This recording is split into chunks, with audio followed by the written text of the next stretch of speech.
Po, bëj direkt. Edhe e bëj kështu me buton. Ka në njëri që vjen apo? Dyshon, okay. Mirë, atëherë do i kushtohemi më shumë atyre që do na ndjekin online edhe pyetjeve nga këtu patjetër. Dhe më shumë hapësirë për pyetje. Kemi një sinjal nga dikush që filloi? Okay.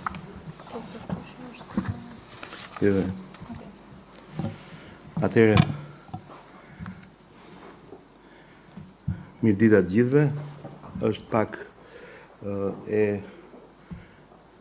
erësuar salla, sepse donim që të kishim edhe një ekran për të shfaqur një pjesë të slajdeve që lidhen me strategjinë kombëtare për kulturën në Shqipëri, por në parim jemi mbledhur për dy gjëra kryesore, që për dy sektorët kryesor në këtë rast art kultura, dhe unë kam marrë këtu pranë edhe zëvendës ministrin që mbulon këtë portofol Lira Pipa, dhe gjithashtu për sportin, meqense ka pasur dhe një themi interesim edhe mediatik, ka pasur dhe shkrime dhe informacione të ndryshme, të cilat na bëjnë që ndoshta duhet dalim këtu edhe për sportin, edhe për gjithë zhvillimet që kemi në ekosistemin e sportit në Shqipëri. Dhe këtu kam dhe zëvendës ministrin tjetër që mbulon sportin, Endrit Hoxhën, edhe që do më ndihmojnë të dy për pyetje të ndryshme, ose që do të kenë një sqarim më shumë për të bërë nga ato që do them unë. Sot në Këshillin e Ministrave ne miratuam në strategjinë kombëtare të kulturës 2026-2030, që synon krijimin e një kuadri më të plot të politikave publike për zhvillimin e qëndrueshëm të sektorit kulturor në Republikën e Shqipërisë dhe përfshin pra periudhën 2026-2030 në përputhje me prioritetet kombëtare të zhvillimit, procesin e integrimit evropian dhe angazhimet ndërkombëtare të vendit në fushën e artit dhe të kulturës. Nëpërmjet një qasje shumë më të integruar dhe ndërsektoriale, strategjia synon të forcojë rolin e kulturës si faktor zhvillimi shoqëror, ekonomik dhe territorial, duke kontribuar në rritjen e mirëqenies së qytetarëve, forcimin e kohezionit social, zhvillimin e bilancuar të territoreve dhe konsolidimin e vlerave demokratike. Objektivi strategjik afatgjatë është që deri në vitin 2030 Shqipëria të konsolidojë pozicionin e saj si një qendër kulturore me rëndësi në Ballkanin Perëndimor dhe si një aktore aktive e hapësirës kulturore europiane, duke mbështetur zhvillimin e një ekosistemi kulturor qëndrueshëm, gjithëpërfshirës dhe sa më inovativ. Strategjia përcakton një paketë të qartë reformash legjislative dhe rregullatore, duke nisur nga rishikimi i plotë i kuadrit ligjor kulturor dhe i ligjit për artin dhe kulturën, modernizimin e normave për mbrojtjen e trashëgimisë dhe vendosjen e statusit të artistit si një kuadër ndërsektorial. Së dyti, strategjia promovon turizmin kulturor dhe shkon përtej monumenteve, duke ofruar përvoja autentike të krijimtarisë artizanatit, arteve skenike dhe trashëgimisë së përditshme. Strategjia në thelb përcakton një objektiv afatmesëm për arritjen e një niveli në 1 deri në 1.2% të prodhimit të brendshëm bruto, të dedikuar për kulturën dhe rekreacionin, sepse kështu formatohet në të gjitha parimet dhe në përputhje me mesataren e Bashkimit Evropian dhe me shtete për shembull si Rumania apo Bullgaria, por dhe Italinë duke marrë si referencë, duke u përpjekur që të dyfishojmë në mënyrë efektive nivelin aktual të investimeve dhe duke e vendosur Shqipërinë në këtë mënyrë në një trajektore edhe më të qëndrueshme drejt mesatares europiane. Kuptohet që ka vende që kanë nivele pak më të larta, por ne kemi si synim parësor që të paktën të luftojmë të jemi në themi sa më afër dhe sa më pranë mesatares europiane. Modeli financiar i strategjisë është ndërtuar mbi alternativa plotësuese financimi, që sigurojnë si vazhdimsi, ashtu dhe inovacion në forcimin e financimit të sektorit. Për shembull, fondet ekzistuese për kulturën që korrespondojnë me afërsisht 4 miliard lek në vit, që përfaqësojnë mesataren historike themi të alokimeve kombëtare për artët, kulturën dhe trashëgiminë, e këto burime të ridrejtohen dhe të racionalizohen të mirë administrohen, të mirë menaxhohen, pjesërisht për të përshtatur me prioritetet e reja strategjike dhe për të maksimizuar ndikimin e tyre. Përveç tyre, burimet jashtme dhe plotësuese, dhe kjo është shumë e rëndësishme për ne, është një komponent shumë i rëndësishëm, duke përfshirë fondet ndërkombëtare, partneritetin publik-privat dhe mekanizmat e mbledhjes së fondeve, filantropin, fondacionet, financimet e tjera private, sponsorizimet e tjerë. Këto do të shfrytëzojnë kontribute edhe nga programet e BE-s dhe nga donatorët dypalësh, si dhe nismat e angazhimit të diasporës, që është gjithsesi një realitet gjithnjë më i fuqizuar edhe në ato arena dhe zona ku ajo është e vendosur dhe ku jeton. Kjo është me pak fjalë për strategjinë, ndërkohë nëse do të kishim edhe pak durim, unë do doja që Lira të më ndihmonte me një shfaqje shumë të shkurtër të një pasqyre të detajuar të themi të strategjisë, edhe ndoshta edhe në fillim Lira dhe pak kush ndihmoi, me kë punuam, po sa më shkurt. Përshëndetje, faleminderit për fjalën ministër. Në lidhje me strategjinë, ka qenë një proces i cili ka nisur që në vitin e kaluar, në tetor të vitit kaluar, ku së bashku me Agjencinë Italiane për Zhvillim dhe Fondacionin Sant'Agata të përzgjedhur nga kjo agjenci, ne kemi zhvilluar një cikël të plot konsultimesh me profesionistë të fushës së kulturës, punonjës të kulturës, artistë, institucionet tona pa dyshim, të cilat kanë qenë maksimalisht të përfshira në këtë proces, duke nisur nga tetori i vitit kaluar, dhe ku në total, le të themi, kemi pasur rreth 50 takime me ekspert vendës ndërkombëtar. Ky ka qenë dhe qëllimi jonë për të përfshirë agjencinë italiane, për të marrë dhe praktikat më të mira ndërkombëtare dhe për t'i përafruar ato dhe me kontekstin ton shqiptar dhe, siç e tha dhe ministri, në kontekstin edhe të integrimit në Bashkimin Evropian, ku është dhe le të themi mbarimi i kësaj strategjie në vitin 2030. Kanë qenë rreth 100 profesionistë që kanë qenë të përfshirë në këtë konsultim, 6 studiues ndërkombëtar në konsultimin Delphi dhe 22 anëtar të stafit, të cilët kanë qenë ekspertë të ndryshëm, po deri dhe të drejtorët e drejtorive tona në ministri edhe të institucioneve artistike, kulturore dhe të trashëgimisë, pra drejtues muzesh, drejtues galerish, drejtues të teatrove etj. Të cilët kanë dhënë secili, kanë ndarë me ne gjatë këtij procesi sugjerime, reforma, si mund të përmirësohet më mirë qasja jonë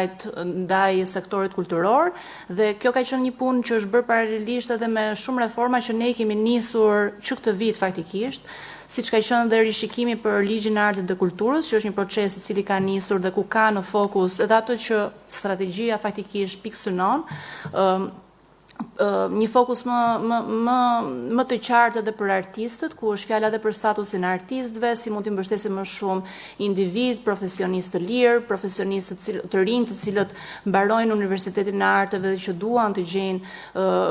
më thjesht apo në mënyrë me kontrata të ndryshme pune, mundësi angazhimi pranë institucioneve kulturore, por jo vetëm, por edhe për ata të cilët janë të angazhuar në skenën e pavarur, për të cilët ne kemi zhvilluar një proces shumë të hapur konsultimesh, jo vetëm në kuadrin e strategjisë, po që këtu e para 2 vitesh me platformën e zërave të kulturës, dhe që shumë nga ato shqetësime apo sugjerime ne edhe gjatë procesit të konsultimit për strategjinë i kemi marrë parasysh. E gjithë kjo për të thënë që procesi për strategjinë edhe përmes konsultimeve publike në momentin që kjo strategji është publikuar ka qenë shumë transparent dhe shpresojmë që të ketë përafruar të gjithë kërkesat që kanë ardhur nga komunitetet dhe institucionet. Nuk po ndalem të shtyllat e strategjisë duke qenë se ministri i përmendi dhe për mos ta zgjatur duke qenë se mund të ketë edhe pyetje nga ju. Normalisht ka disa aspekte ku do fokusohet kryesisht strategjia, që normalisht është ndarë në 2 shtyllat të tjera të mëdha, që është art kultura për institucionet artistike dhe trashëgimia, që lidhet edhe me pjesën e reformave të ndryshme në ligjin e trashëgimisë dhe për muzet, ngritjen e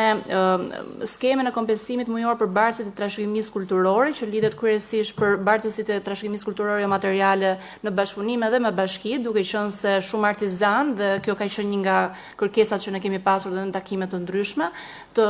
jenë më shumë të mbështetur, dhe kemi pasur bashkëpunim dhe me Ministrinë e Ekonomisë dhe Inovacionit për disa reforma të tjera që po bëjmë në këtë aspekt. Digitalizimi është një çështje që na lidh gjithmonë me sa herë flasim për trashëgiminë kulturore, për digitalizimin, për arkivat, për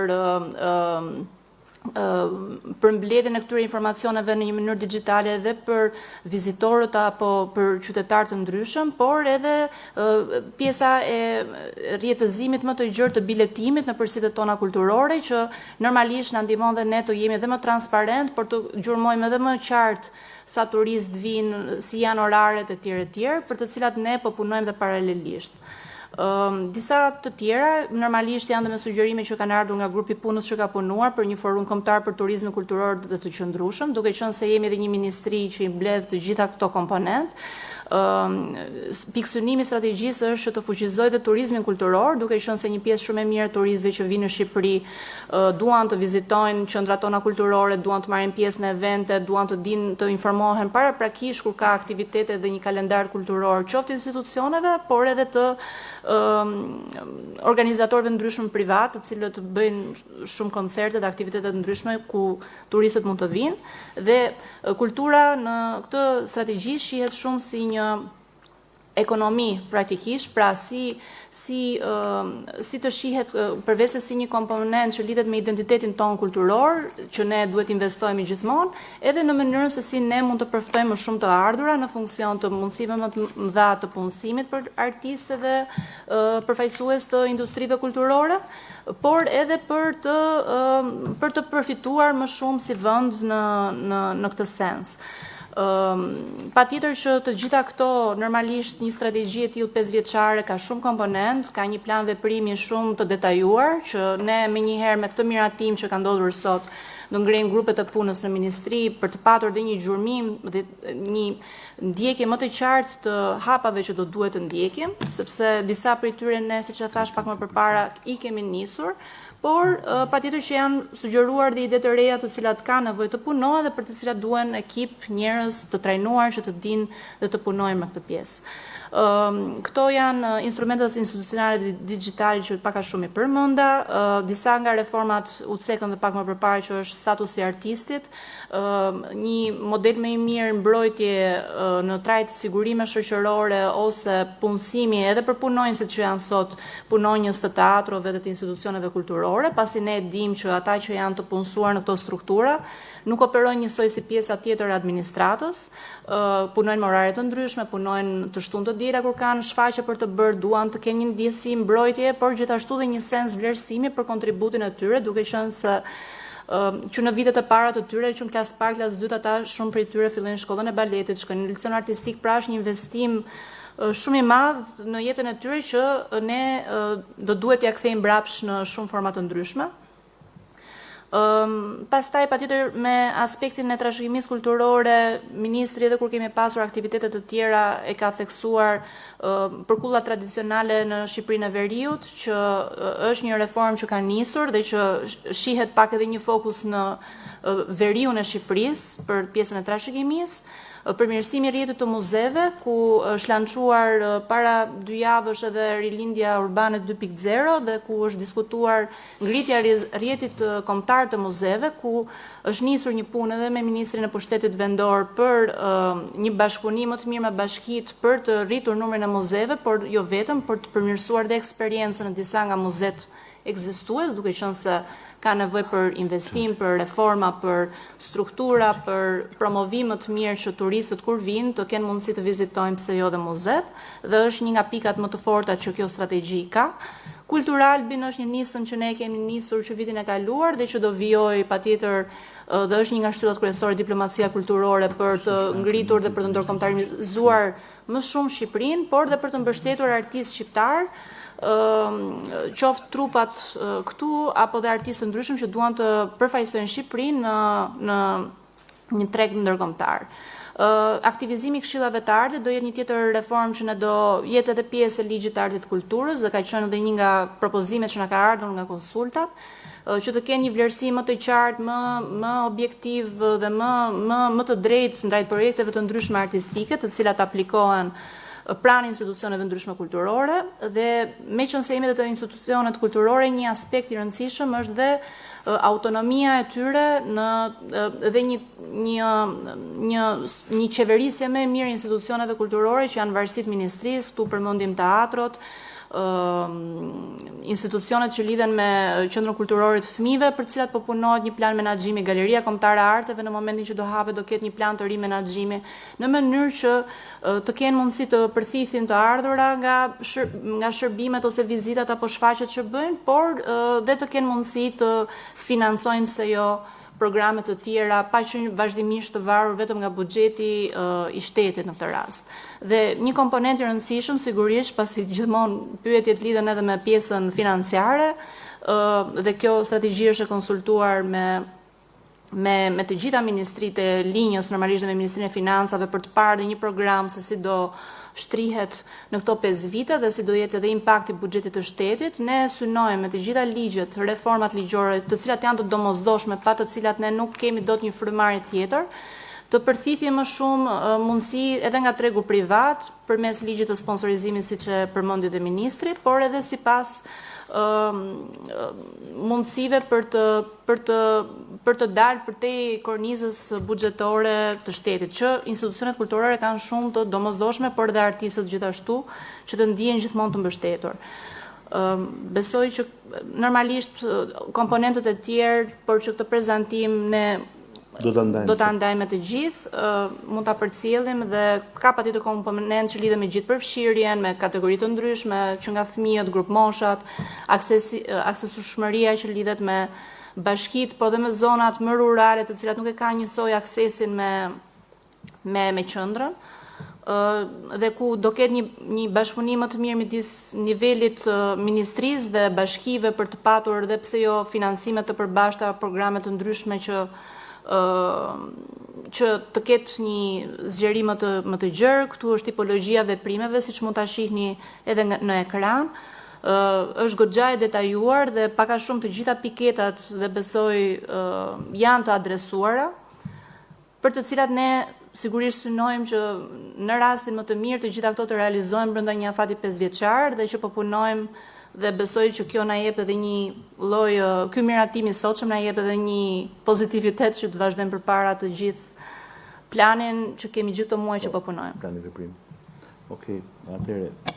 mirë, është e mirë kuptuar. Ne dolim pak nga formati i një konferencë shtypi vetëm të ministrit, kështu që jemi mirë kuptuar që zëvendës ministrat kanë çik më shumë emocion se sa unë, se unë jam çik më i rrahur në këto rrugët e përplasjeve tona, po ndërkohë është edhe domosdoshmëri që gjithë ata që drejtojnë realisht sektorët tanë të sprovohen dhe ata në marrëdhënie me ju dhe në komunikim. Edhe njëkohësisht falenderojmë të gjithë së bashku punën e bërë nga gjithë ekipi ynë, po dhe nga gjithë bashkëpunëtorët, nga gjithë ata që na kanë mbështetur, që na janë gjendur dhe që na kanë dhënë një ekspertizë shumë cilësore, por edhe gjithë ata që kanë kontribuar në formën e konsultimit të hapur dhe të gjithë kontributeve që janë dhënë, natyrisht kuptohet vendasit në radhë të parë dhe pastaj edhe gjithë ata miq, partnerët huaj që na kanë ndihmuar që ne të ecim krah për krah me praktikat më të mira të vendeve që ne duam të ngjajmë dhe që duam të bëhemi shumë shpejt pjesë si antar të Bashkimit Evropian. Dhe këtu natyrisht fjalët e bukura kanë një efekt, po shifrat edhe faktet janë ato që janë më domethënëset, që ne jemi në një vit shumë pozitiv sa i takon financimit, sa i takon edhe një rezultati për numrin e aktiviteteve dhe për gjithë shpërndarjen themi të këtyre aktiviteteve, të eventeve, të gjithë projekteve në rang territori të Republikës Shqipërisë. Kemi vetëm për 6 muajin e parë në publikimet që ka TEA, që është aplikacioni ku praktikisht duhet publikohet çdo event i organizuar dhe i promovuar nga institucionet tona, nga skena e këtyre institucioneve, por edhe nga bashkitë dhe nga gjithë ato shoqata dhe aplikus dhe themi individ apo grupe të cilat aplikojnë përmes thirrjeve që ne organizojmë, dhe këto janë natyrisht të ndryshme nga disa prej thirrjeve të disa prej kategorive, po që përfshihen në art, kulturë dhe trashëgimi. dhe rezultati është që kemi 1700 evente në 6 muajin e parë të këtij viti, me një rritje prej 26% më shumë se sa viti i kaluar, vetëm në 6 muajin e parë. Kjo reflekton jo vetëm një rritje të financimit, kjo reflekton jo vetëm një trefishim, siç e kemi theksuar nga koha kur e morëm të detyrë 2 vite e gjysmë më parë, të financimit direkt të mbështetjes buxhetore direkte për të gjithë skenën e institucioneve tona artistike dhe kulturore, dhe kjo është për t'u thënë. Këtë unë po e theksoj edhe sepse këto ditë kam parë shkrime që lidhen edhe me temperaturën edhe pak me pulsin e situatës që ne jetojmë. Natyrisht që mirëpresim çdo pritshmëri dhe kërkesë të lartë, sidomos në rrethet artistike dhe kulturore. Nuk diskutohet që ne do donim po aq shumë sa ata që të kishim edhe më shumë mbështetje për gjithçka, por që duhet pranuar që është fakt që ne jemi në një situatë disa herë më të mirë sa i takon numrit, sa i takon buxheteve, sa i takon hapësirave, sa i takon mbështetjes së dhënë dhe sa i takon të gjitha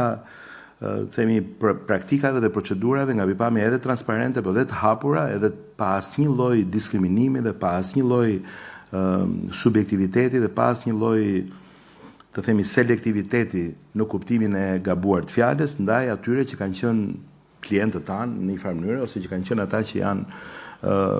pjesa më e rëndësishme, sidomos skena e pavarur shqiptare e artit dhe kulturës, të cilët kanë gjetur, besoj, jo vetëm dyert të hapura, por kanë gjetur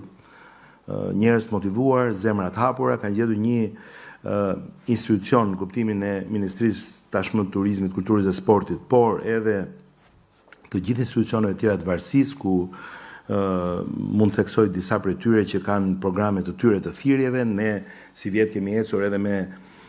si themi çlirimin e një pjese prej tagreve tona si ministri drejt këtyre institucioneve, në mënyrë që këto institucione të fillojnë tani të fuqizohen, të mund të ushtrohen, të mund të themi stërviten më mirë në ato muskujt e tyre të vendimarrjes, të përzgjedhjes, pra po themi skena që lidhet me teatrin kombëtar të operës dhe baletit dhe të ansamblit kombëtar të këngëve dhe vallëve të fillojë të merret me thirrjet e veta, që Galeria Kombëtare e Arteve të bëjë thirrjet e veta në fushën e vet, që teatrut përmes teatrit kombëtar të bëjnë thirrjet e veta, që natyrisht QKK-ja nuk e shoh thjesht si një qendër varësi të ministrisë, sepse është një qendër kombëtare me një rëndësi shumë të madhe, është duke bërë një reformë më vete, ka negociuar më vete me Ministrinë e Financave dhe me qeverinë, e po punojmë të gjithë bashkë që të ketë një reformë për audiovizualin dhe për industrinë kreative, për filmin, kineman, që të jetë themi transformuese për sektorin, dhe QKK-ja shumë shpejt do dali me njoftimet e veta, ka kaluar gjithë konsultimet publike, kemi bërë konsultime publike gjithashtu për ligjin e sponsorizimit, kemi bërë edhe për artin nga tenderat. Sot në diskutimet që patëm në qeveri për të dyja këto specifikisht kemi ndarë dhe dhënë drejtim shumë aspekteve që lidhen me këto dy ligje të rëndësishme, të cilat, sidomos i pari, ka të bëjë dhe me sportin, që është ai sponsorizimit, do hapi një dritare dhe një burim shumë më të madh të një financimi direkt, i cili vjen si një formë të themi prokurimi direkt në një farë mënyrë, sepse do jenë para që vijnë direkt nga biznesi tek arti, kultura, sporti. Kuptohet që rinia këtu është gjithkund e përfshirë, sepse kush më shumë se rinia është e përfshirë në këtë sektor dhe është përfituese e parë dhe direkte, dhe do ketë një themi qarkullim, një transfuzion shumë të mirë të financimeve, të cilat do ndihmojnë që të kemi një numër edhe më të madh, edhe një lirshmëri më të madhe, por njëkohësisht do kemi një kursim më të madh. Sa i takon atyre nevoja, pastaj që janë nevojat tona kritike, infrastrukturore, fizike, që janë urgjente, që janë, po themi, disa prej problemeve në trashëgiminë kulturore, në disa objekte, në disa qytete historike, qendra e tjerë, që mund të jenë site e tjerë, të cilat ne i kemi me merak të madh, sepse financimet nuk janë ato që ne do donim të ishin, për shkak se buxheti i shtetit ky është një buxhet i cili pjesëtohet me gjithë nevojave që ka vendi. Kështu që nga kjo perspektivë ndjehemi shumë mirë, ne nuk e bërtasim këtë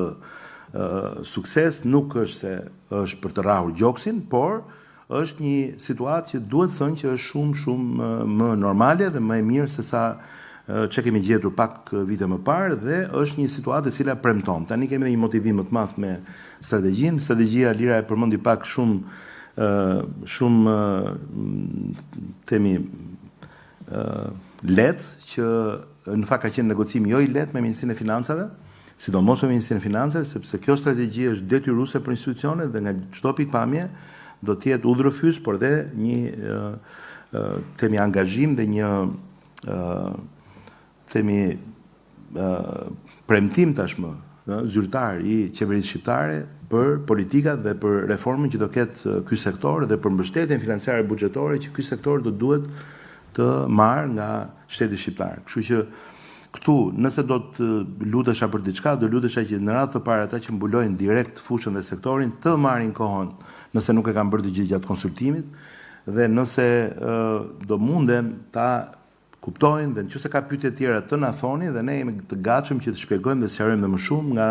ato vija të përgjithshme që Lira sqaroi, po që do jetë publikuar, është transparente, është këtu themi e ndarë me të gjithë ata që janë jo vetëm kontributor, jo vetëm si më thënë përfitues direkt, po dhe ata që janë përgjegjës direkt për suksesin e kësaj strategjie. Ne mendojmë që është një aspekt shumë i rëndësishëm i punës sonë si dikaster që të punojmë në shina, të vëmë shina, të ndërtojmë trase ku ajo që do jetë treni i artit dhe kulturës të ecë natyrisht më shpejt, të ecë me më shumë peshë dhe ngarkesë, po që të ecë në një trase e cila të jetë e mirë menduar, e mirë konceptuar në mënyrë që të jetë në gjendje që të mbajë atë peshë dhe atë përgjegjësi që kultura duhet luajë. Ne po e kuptojmë gjithmonë më shumë këtu unë e mbylla që rëndësia nuk është vetëm tek aspekti i një detyrimi apo i një themi forme identitare apo plotësuese në kuptimin e asaj që mund të jetë një nevojë jona që të ndjehemi ata që jemi dhe që të kemi një vetdije e cila të jetë gjithkohon e garantuar në çdo aspekt dhe sa i takon pra historisë, sa i takon trashëgimisë, sa i takon vlerave tona shoqërore, kombëtare, të së shkuarës, të së sotmes, kohezionit social etj, po ka dhe një aspekt shumë të rëndësishëm që është e lidhur direkt me ekonominë. Kultura sot, ekonomia e eventeve sot, industria kreative sot, ekonomia kreative janë në metropolet kryesore në vendet, sidomos që janë me ngjashmëri të konteksteve si tonat, janë sot kuaj të fuqishëm betejë për ekonomitë e atyre metropoleve apo të atyre vendeve, të atyre shteteve, ku kanë bërë që të ndryshojë në mënyrë si themi shumë të qëndrueshme realiteti i mirëqenies për qytetarët në vendet e tyre, që të ndryshojë niveli i aktivitetit ekonomik në ato vende, që të ndryshojë kënaqësia në ato vende për populatat, që të angazhohet komuniteti, që të ketë një gjithëpërfshirje në mirëqenie dhe në rritjen ekonomike në ato vende, dhe që sepse është aq cross-cut, dhe është aq e ndërthurur në shumë sektor, kjo pjesë e industrisë që vjen nga arti dhe nga kultura dhe është aq kreative, është aq inovative dhe është aq produktive për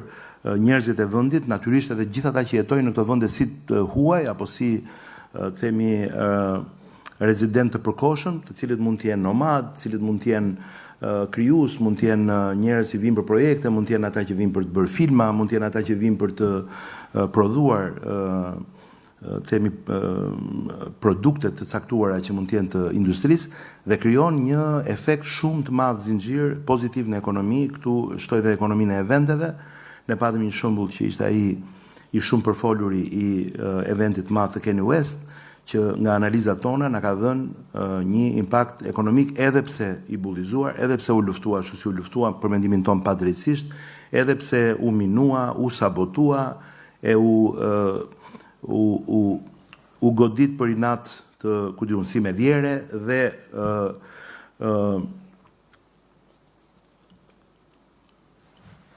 solli gjithsesi një efekt ekonomik direkt në vend, i cili ishte nga më të mëdhenj që ka bërë Vaki ndonjëherë dhe që jo vetëm te kaloi atë investim që ne bëm për eventin, që ishte një ndërhyrje domosdoshme e paparashikuar dhe garantuese që eventi mos dështonte, jo vetëm për aspektin ekonomik, por edhe për ëndrat e shumë të rinjve dhe qytetarëve shqiptarë, të cilët duan që vendi i tyre t'ia dalë, duan që vendi i tyre ty në kalendarin botror të eventeve globale, të tureve globale, dhe që Shqipëria të fitonte një CV, sado në fillesën e saj, për të pasur shumë të lehtë negociatat që ne do kemi dhe që ne po kemi që si vjet me artistë të mëdhenj, me ekipe promocioni dhe me producent dhe me produksione të shfaqjeve që janë shumë të mëdha në nivel global dhe që ne duam të jemi pjesë përbërëse e kalendarit tonë sepse sjellin absolutisht promovim, turizëm, imazh dhe prestigj për Shqipërinë, po sjellin direkt ekonomi. Vetëm eventin në fjalë me mbi 23.000 të huaj që kanë qenë pjesëmarrës në atë planet me atë fush magnetike që ishte publiku i asaj nate prej gati 60.000 spektatorësh, ka sjell një efekt direkt në vend, pra para që kanë qarkulluar dhe kanë ndikuar ekonomikisht në vend të rreth 35 milion eurove, dhe nga këto vetëm nga taksat ne kemi tejkaluar atë investim që kemi bërë për punë pak ditësh. Pra, ekonomia është bukë dhe ekonomia e eventeve është buk, nuk është qef, nuk është teka, nuk është aheng, nuk është gallat, nuk është asgjë tjetër përveçse një ndihmë e jashtëzakonshme për të bërë një promovim i cili është në dukje indirekt, po i cili ka bërë që ne të kishim klikime mbi 115 herë më shumë se sa zakonisht për Shqipërinë për eventin në fjalë, dhe këto nuk kanë qenë klikime negative apo me interes negativ, por kanë qenë klikime që vinin nga momenti kur eventi filloi të lançohej në ditët e para. Dhe kjo gjë sjell një interes shumë të lartë të shtuar, kuriozitet, sjell rekomandim dhe sjell një promovim ndërkombëtar i cili nuk ka të krahasuar. Nëse kishim për Giro d'Italian 800 milion shikues me një llogari të lehtë, sikur 1% e tyre të kenë marrë interes për të vizituar Shqipërinë, për shkak të Giro d'Italias, një event i financuar natyrisht nga programi buxhetor i sportit në 3 rata, por që ne jemi shumë krenar që si ministri e kemi financuar, mendoni se çfarë efekti pozitiv ka për ekonominë e vendit, për turizmin, për atë që është shkëmbimi kulturor dhe një imazh ndërkombëtar i Shqipërisë, nëse këta do vinin në Shqipëri dhe llogaritë e tyre dhe analiza vijon në shumë prej vendeve që organizojnë këtë event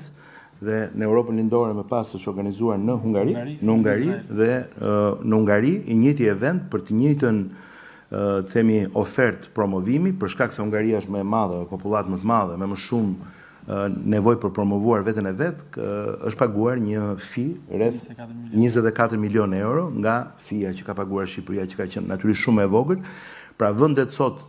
paguajnë për të pasur një promovim i cili ka të bëjë o me shikim televiziv, pra me shikues televiziv, o me turizëm dhe prezencë spektatorë në vend, o me konsum direkt në ekonominë e vendit, në ekonominë lokale, hotele, biznese, qarkullim, transport, konsum etj, blerje etj, dhurata, suvenir, gjitha këto llogaritën dhe në fund fare e gjitha është ekonomi. Edhe kjo gjë që ne jemi këtu së bashku sot me shumë përgjegjësi duke ndarë me ju, është një, si themi, nevojë për t'i folur përmes jush atyre që o sepse nuk janë të informuar, o sepse nuk kanë kohë të marrin informacionin e duhur, o sepse nuk duan ta marrin këtë informacion, për rrjedhoj kthehen në subjekte, në individ, në themi zëdhënës ndonjëherë të një realiteti i cili jo vetëm që nuk është i përshkruar në mënyrë korrekte, jo vetëm që nuk është i vërtetë, jo vetëm që nuk është ai që realisht është, po që krijon keq kuptime dhe krijon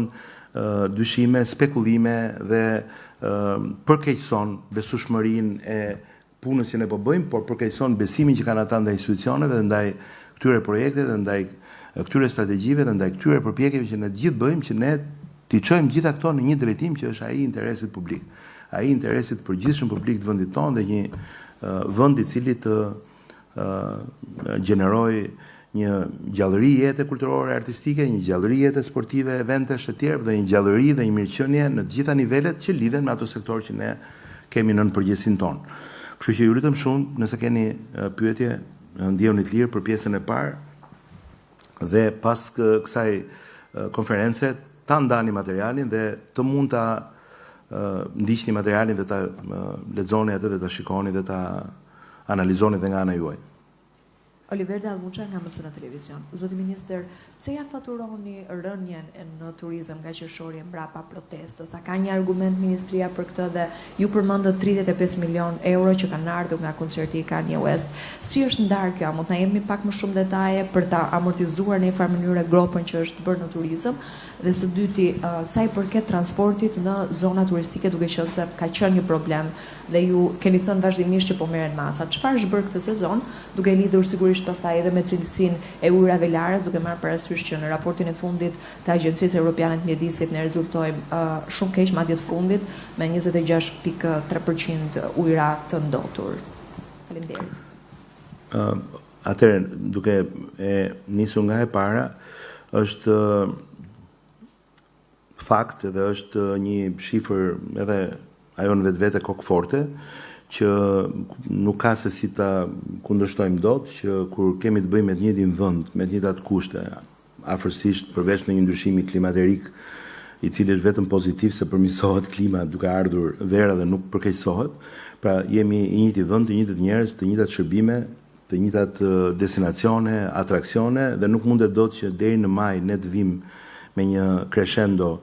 dhe me një mesatare 8.2% rritje në krahasim me vitin e kaluar, ku maj në fund të këtij 5 mujorit parë ishte 16% më shumë se sa maj i vitit kaluar, pra kokë në kokë, në rritjen e numrit të vizitorëve tuaj në vend, nuk mundet dot që papritur nga maj, duke filluar me njëherë qershori, i gjithë muaji qershor të bjerë në 1.3% rritje kokë në kokë me qershorin e vitit kaluar. Dhe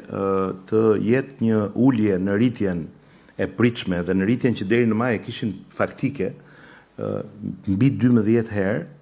vetëm në muajin qershor, pra në mënyrë të befasishme, të papritur dhe kjo të mos ketë si arsye kryesore,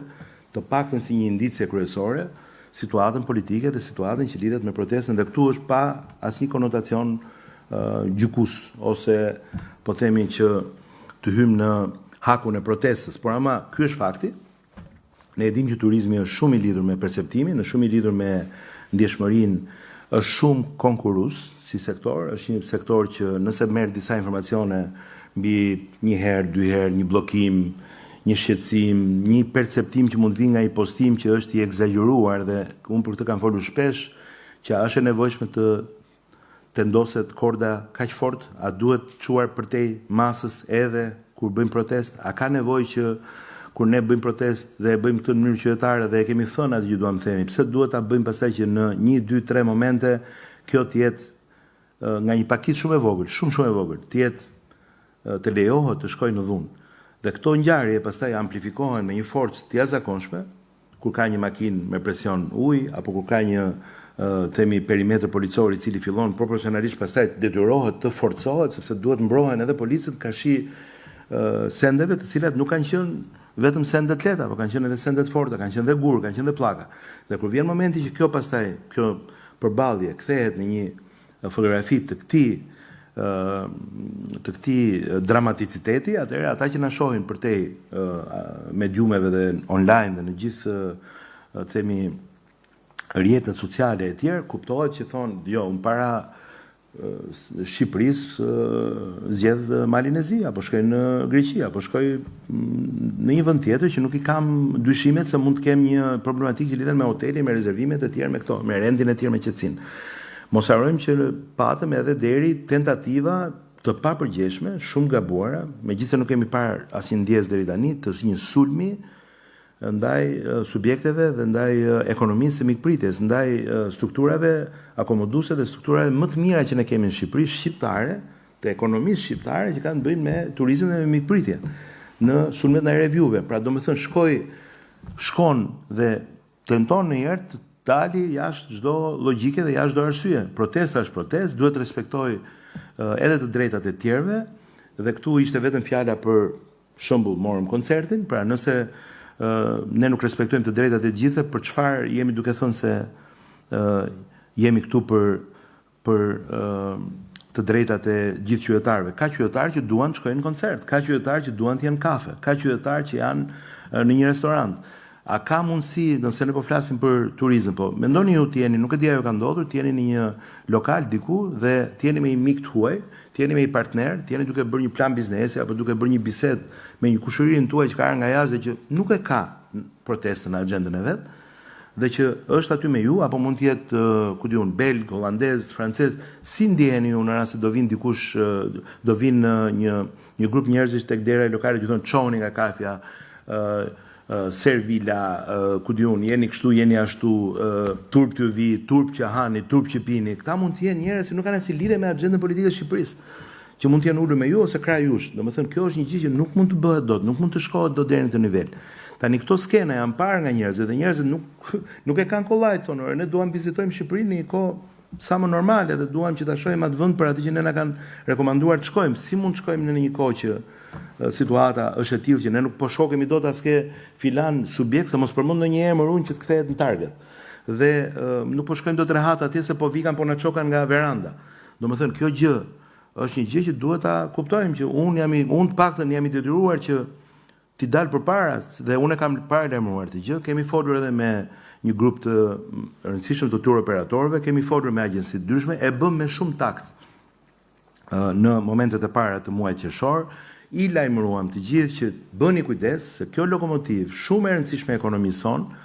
po e nxorëm nga shinat, nuk është kollaj ta kthesh me gjithë vagona brenda shinave, sepse i lë të gjitha ato në një situatë, pra këto vagona mund të krijojnë një dëm në gjithë zinxhir, në gjithë jetën e familjeve, të punësimit, të vetpunësuarve, të gjithë investimeve që ata kanë bërë për këtë sezon e për këtë vit, me akomodimin, me hotelet, me mobilimin, me gjithë shpenzimet që ata kanë bërë për një beach bar, për një plazh, për një stacion plazhi, për gjithçka që ata kanë bërë, mjetet detare e tjerë që ata kanë investuar, i lë ata në tako, në rast se nuk e kupton që kjo gjë ka natyrisht natyrën e vet protesta, është një institucion shumë i rëndësishëm në demokraci dhe në jetën e vendit, e respektojmë. Natyrisht do donim të ishte si më thënë, e kryer tashmë, dhe mos vionte pafund, por ne e respektojmë, edhe kur ajo është qytetare, natyrisht ne kryejmë çdo hapësirë që ajo të kalojë nga do në qytetet tona apo në kryeqytet dhe është bërë tashmë një ritual i kryeqytetit, por kjo nuk mund të rrezikojë ekonominë e vendit dhe kjo gjë, unë më shumë se sa ta them kështu, ato shifra po e thonë në një mënyrë shumë të fortë dhe troç që jemi duke lozur me një si më thënë, rrezik që është shumë i madh për ekonominë e vendit dhe krijohet një precedent shumë i rrezikshëm i cili do shohim në muajin vijim natyrisht se si jemi duke ecur, por kjo nuk është për natyrë mungesash themi infrastrukturore apo problematike tjetër, se nuk mund të kemi dot një rënje të tillë. Nuk është e mundur që të jetë një rënje të tillë përveç se një perceptim që lidhet direkt me situatën politike. Tani unë zgjata pak përgjigjem, më fal, edhe ndoshta e humba fillin e pyetjes suaj se ishte pak më e gjatë si pyetje. Kështu që të vazhdojmë me Po, ai është efekti ekonomik i eventit është i llogaritur nga disa referenca në përgjithësi në gjithë botën, kuptohet konteksti ndryshon, por në gjithë botën ka një sjellje të amatorëve, të apasionuarve, të dashamirësve të këtyre lloj eventeve, të cilët njihen dhe kategorizohen për llojin e shpenzimeve, për masën e shpenzimeve. Ne e pam atë që ishte një publik shumë i bukur. Ata janë se themi tifoz të zjarrt të këngëtarit tyre, megjithëse ky këngëtar mund mos njeh nga gjithë ne, është i njohur nga gjithë bota, është i dyti, i treti sot dhe është një nga turet më të bukura në botë. Dhe për aspektin e vet të atmosferës dhe të themi të asaj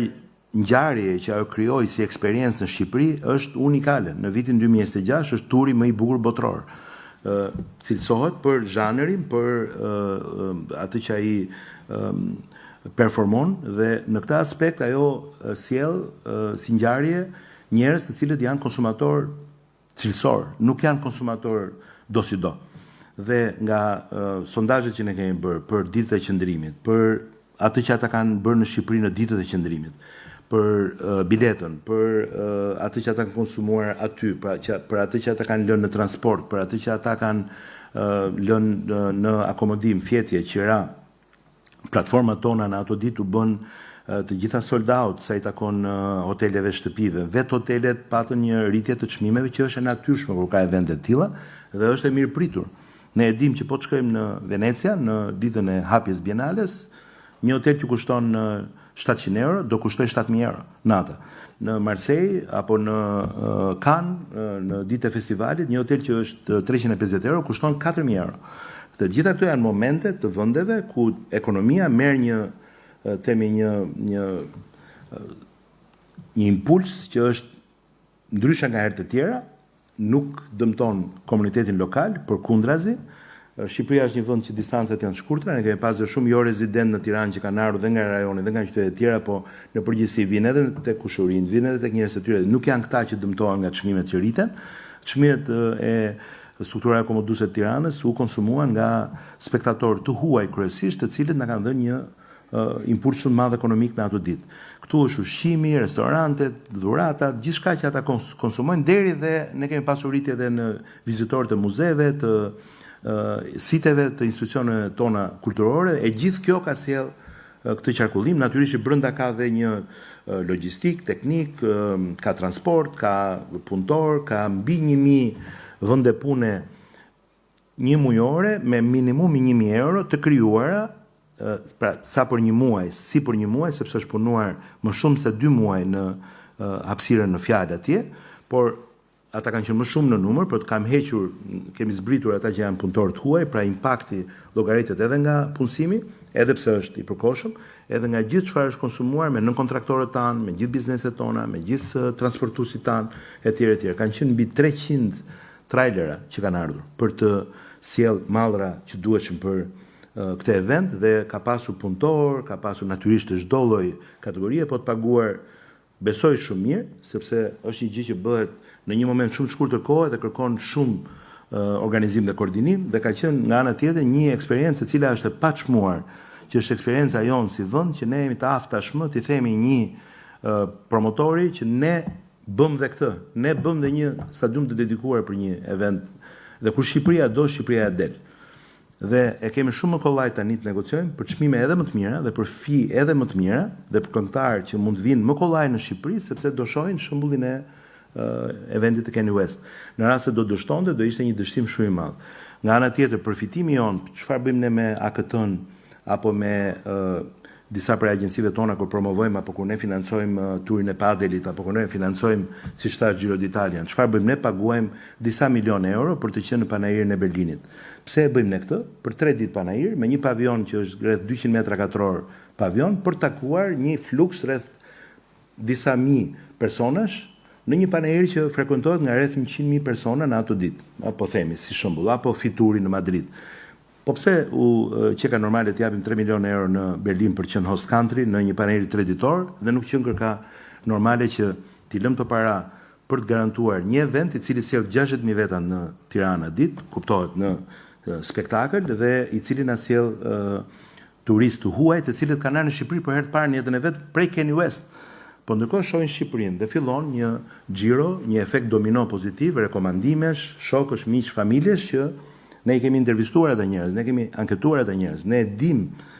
që ata njerëz do sjellin shumë njerëz të tjerë. Pra kjo vlerë tani e promocionit të vendit afatgjat është e paçmuar ende, nuk është tek llogaria që u bëra.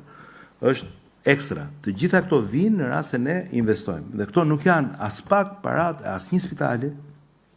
të asnjë emergjence, ai ishte fondi rezerv i qeverisë nga buxheti vjetor, fondi rezerv nuk është në asnjë zë të atyre objekteve apo ku diun sektorëve që përmenden, është rezerv për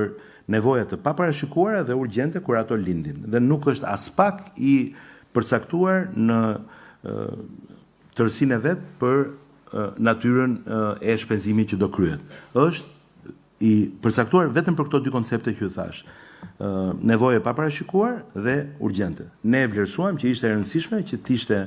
e garantuar shfaqja sepse do të kishim një dëm më të madh. Dhe dëmi nuk është fare që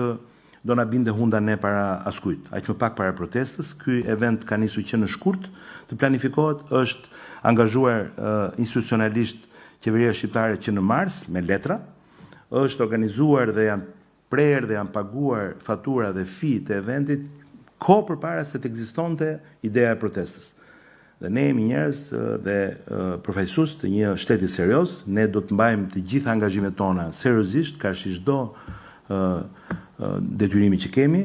me ose pa një protestë në vend, sepse ne mendojmë që jemi vend demokratik. Në shumë vende ka situata të tilla, por ne nuk do të thotë se do ndalojmë si jetuari në këto situata dhe do lëmë qytetarët tanë që të ngeleshin pa bileta të kthyer, të huaj të ngeleshin në situata që do kishin paguar hotelet, do kishin bërë rezervime, ka pasur njerëz që kanë ardhur nga Kili, ka pas njerëz që kanë ardhur nga Australia, ka pas një familje kishte paguar $13,000 australian që të vinte në këtë event. Dhe që sepse ashtu është, kjo është çështje shihesh dhe tifosh edhe pëlqimesh të cilat këto e bëjnë botën sot të lëvizë dhe të qarkullojnë. Me shtetet luten për këto evente. Dhe ne bëm fiks atë që është në interesin më të mirë publik, që është një vendim si ai që unë i kërkova qeverisë të më aprovonte për ta bërë këtë gjë me akt normativ, që është një vendim në duke jo popullor, jo i pëlqyer dhe jo i zakonshëm, po që detyra ime si ministër është që të bëj dhe akte të cilat në dukje në ato ditë kur ato ndërmerren janë jo popullore dhe jo të pëlqyera. Por pak ditë më mbrapa krejtësisht e vërtetueshme që ajo që ne bëm është e justifikuar dhe është e drejtë përveç se që është e ligjshme. Kishte edhe një gjë në fund duket, e treta. Po, tani për pjesën në fjalë, unë nuk të kundërshtoj, ne kemi një vështirësi të madhe në kuptohet në trajtimin e ujrave të zeza në përgjithësi, pra të mbetjeve në veçanti natyrisht me problemin që ne e dim që është një problem që ka një numër vitesh që po mundohemi ta zgjidhim dhe po mundohemi të investojmë siç duhet. Kemi vështirësi edhe me kanalet e kullimit, kemi vështirësi me ujrat e zeza që nuk janë të trajtuara përmes kolektorëve dhe përmes implanteve të trajtimit, kemi vështirësi edhe me ato raste ku ka urdhëresa dhe akte që ujrat e zeza trajtohen me pajisje që janë të njësive të shërbimit me gropa septike dhe me implante trajtimi, si me thënë, individuale, pra që e trajtojnë dhe e bëjnë atë që të mos jetë më e rrezikshme për ambientin duke e kthyer në një ujë ose themi në një lëndë e cilat mos jetë më ndotëse. Edhe këtu kemi vështirësi natyrisht sepse nuk është proces i lehtë, ndërkohë që ne jemi duke u zhvilluar nga ana e infrastrukturës turistike, kantierët tona janë gjithandej të hapura sa i takon infrastrukturës edhe rrugore, po edhe asaj që lidhet me kanalizimet dhe kolektorët. Kemi shumë implante trajtimi të cilat janë duke u marrë në dorëzim, duke u vënë në punë në një pjesë të mirë të zonave të bregut dhe të fashës bregdetare dhe që është më e ekspozuar ndaj turizmit, ne kemi ende problematika të tilla, ne kemi ende kanale të cilat kanë derdhje direkte në det dhe këto ndikojnë negativisht për atë që e përmendët. Ky është një problem që ne po mundohemi ta adresojmë me forcë, kuptohet që për gjitha këto që ne po themi duhen fonde, duhen buxhete shumë të fuqishme. Dhe këtu nuk flitet për pak miliona euro, por për shumë miliona euro dhe duhen plane kombëtare, si themi, zgjidhjesh dhe koordinime të nivelit që e tejkalojnë, po themi, ministrinë që unë drejtoj, por natyrisht në gjitha task forcat që unë drejtoj, apo ku unë bëj pjesë, sa i takon sezonit dhe nevojave dhe themi pasojave që turizmi pëson nga problematika si këto që ju përmendët, ne mundohemi që t'i adresojmë dhe po mundohemi shumë me Ministrinë e Infrastrukturës dhe të Energjisë, me Ministrinë e Bujqësisë, me Ministrinë e Mjedisit, që të kemi sa më shpejt zgjidhje, cilat do të jenë të integruara dhe cilat do të jenë të qëndrueshme. Dhe natyrisht që këtu pastaj e përmend edhe një herë dhe e them edhe një herë që duhet të kemi një ekonomi akoma më të fortë. Dhe këtu hym në atë debatin tjetër, si sa më shpejt, sa më shumë, si mund të jetë kjo ekonomi më cilësore, në mënyrë që të japë më shumë të ardhura. Ne jemi një vend që taksohemi me regjim shumë të ulët fiskal. Ne jemi një vend që kemi bërë një kompromis me qytetarët tanë që sa të rimë këmbemi, shteti vë shumë pak dorë në xhepin e qytetarëve sa i takon taksave, në krahasim me vendet e tjera të Bashkimit Evropian apo të rajonit, pse jo? Dhe kjo gjë natyrisht duhet bërë duke zgjeruar bazën taksapaguese, duke luftuar informalitetin së pari, sepse ne pa fituar këto betejë, nuk shkojmë dot të trokasim ke xhepi qytetarit dhe të marrim më shumë nga xhepi qytetarit në taksa, në detyrime që mblidhen nga të ardhurat, sepse ne duhet të ruajmë një raport të drejtë me atraktivitetin e vendit dhe me si themi një vend i cili ofron mundësi të mira për investitorët që të vinë. Ne nuk duam të trembim investitorët, ne nuk duam që të largojmë investitorët nga vendi, sepse ata janë në këtë fazë të zhvillimit të Shqipërisë shumë të rëndësishme për ne për të krijuar bazamentin e një ekonomie e cila më pas, kur të jetë më e fuqishme, mund të ketë mundësi të japë më shumë të ardhura për buxhetin e shtetit dhe të bashkive. Dhe kjo gjë është një gjë që bëhet krah për krah, dorë për dorë me komunitetet, me qytetarët, me bizneset. Ne ndërkohë kemi një proces shumë të vështirë të konvergjencës, të modernizimit, të transformimit bizneseve tona për të përballuar antarësimin e Bashkimit Evropian dhe konkurrueshmërinë në tregun unik të Bashkimit Evropian, dhe kështu që sfidat janë nga më të mëdha. Ajo që u thatë është natyrisht një pjesë e sfidave tona që na prek te turizmi. Unë t'i lash vetëm i bëj edhe një pyetje se tash mos i harroje, po nuk. Diamira Leka, gazetare në televizionin Skan. Zoti ministër, ju si ministri, por edhe qeveria shqiptare, që vitin e kaluar, por më së shumti këtë vit, ka synuar që Shqipëria të ketë jo vetëm numër të lartë turistësh, por turistë cilësor, të cilët kanë vlerë të shtuar në ekonominë shqiptare. Thënë kjo, për ta konkretizuar më tej, cilat janë politikat që ju po ndiqni për të pasur turistë apo vizitorë të huaj në Shqipëri, të cilët lënë më shumë vlerë të shtuar në ekonominë shqiptare dhe nga ana tjetër, cilat mund të jenë ndjekur ato deri më tani? Faleminderit. Tani ne bazohemi tek strategjia e turizmit, e cila është miratuar pak përpara se unë të merra këtë detyrë, nga paraqësia ime si Ministria atëherë e Mjedisit e Turizmit, ose Turizmit dhe Mjedisit. Dhe ne e ndjekim atë strategji, natyrisht që ka disa përditësime, së fundmi edhe me amendimet që u bën në ligjin e turizmit, pra vërehen shpesh edhe me propozime që mund të vinë nga deputetët, apo dhe me amendimet të ndryshme që ne kemi bërë dhe me disa ndryrave që ne po bëjmë, që janë vetë në planin e veprimit të strategjisë, ku këtu për shembull kemi dhe pluse që na vinë nga strategjitë e tjera paralele që mund të jetë dhe kjo që ne sapo ndam me ju e kulturës, e cila sjell turizëm, e cila formalizon gjithashtu dhe ndihmon për një ekonomi e cila e shërben shumë vendit nga pikpamja e eventeve, nga pikpamja e themi edhe artizanatit, edhe e mënyrës se si ne do e trajtojmë pjesën e trashëgimisë në shërbim të kulturës, në ato barometra që ju i keni ndarë në media tuaja, ju keni vënë re që kolona e dytë pothuajse po shkon kok më kok me pjesën e turizmit detar dhe të atraksioneve natyrore, e dyta dhe më kryesorja është turizmi kulturor, pra që është i lidhur me eksperiencën në site dhe në përgjithësi në evente, dhe eventet nuk janë vetëm marketing, po janë të gjitha lloj që lidhen me artin, me kulturën, po edhe me aktivitete që lidhen me ekonominë kreative. Dhe kjo gjë e ka bërë që të jetë natyrisht një strategji, po duhet kuptojmë edhe tjetrin që turizmi është shumë i gjerë. Domethënë, nuk e përkufizojmë dot si një njësi që do të mund ta ndanim nga shumë prej sektorëve dhe degëve tjera të ekonomisë. Turizmi tashmë është kudo. Turizëm është destinacioni numër 1 i vendit tonë që është kryeqyteti. Pra destinacioni numër 1 shqiptar sot është kryeqyteti shqiptar. Dhe kështu që në pamje të parë duket sikur unë nuk kam shumë lidhje, sepse ne jemi Ministria e Turizmit, merrem me plazhet e me malet e me agroturizmat apo ku diun me eksperjencat e siç e përmendëm të aktiviteteve të ndryshme. Jo, Tirana është shumë e rëndësishme. Atëherë duhet që të jemi shumë të zgjuar dhe të kuptojmë që ky ndryshim i mënyrës se si i përvojës së turizmit dhe i mënyrës se si ata duan ta jetojnë, ata që vizitojnë Shqipërinë duan ta jetojnë Shqipërinë, është hap pas hapi një frymëzim për ne, në mënyrë që ne të përshtasim politikat tona për t'i bërë këto sa më efektive për të pasur numër cilësor turizmi. Natyrisht investimet cilësore, një pjesë e rëndësishme e asaj për cilën protesta nisi. Një debat i lidhej me një investim i cili për ne është një investim shumë i rëndësishëm në kuptimin e asaj që mund të ofronte vendit, po edhe në pjesën e Sezanit sa i takon mundësisë se këtu të kishim një partneritet publik-privat, pa bërë asnjë centimetër shitje toke, por duke bërë partneritet publik-privat në një ishu i cili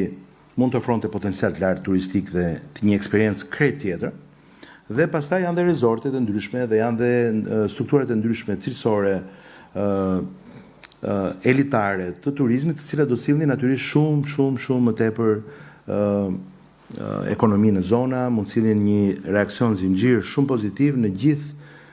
industritë tona apo në gjithë sektorët tanë të ekonomisë. Këtu tani debati fillon dhe zgjerohet, kuptohet dhe ne mendojmë që garanti ynë, pjesa kryesore do na bënte që të ishim, si më thënë, komodë dhe që do na bënte të ishim imun,